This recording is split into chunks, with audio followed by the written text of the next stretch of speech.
This portrait of John Quincy Adams by John Copley resides in the Boston Museum of Fine Arts and was selected as the cover for the book John Quincy Adams by Harlow Gillis Unger.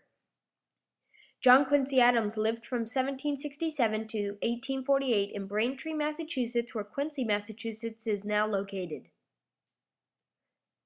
John Quincy, the son of Abigail and John Adams, was born on July 11, 1767, just days after the death of Abigail's honorable grandfather, John Quincy. One day, the Adams family received news that a battle had broken out on Bunker Hill between the Patriot and British armies. Abigail decided to take her son, John Quincy, to their family farm on Penn's Hill, which overlooked Bunker Hill. John Adams took John Quincy to the First Continental Congress, which was a meeting where representatives from each of the 13 colonies met and talked about politics and ways to end the war. During the meetings, John Quincy would quietly sit and listen to what his father had to say to the other politicians. In 1787, shortly after John Adams became the second president of the United States, John Quincy graduated from Harvard with a degree in law, and he sought out to become an attorney just like his father previously was. In 1797, John Adams appointed his son, John Quincy, as minister to Prussia.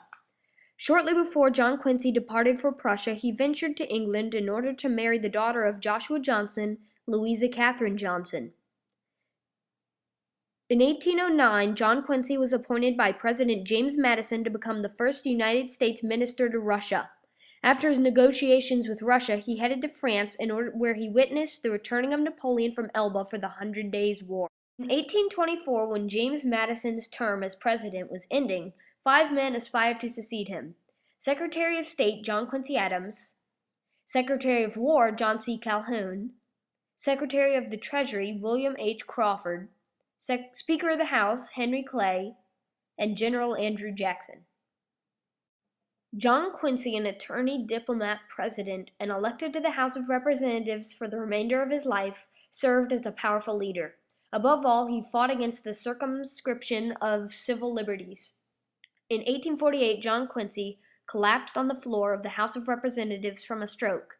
To the end, Old Man Eloquent had fought for what he considered right.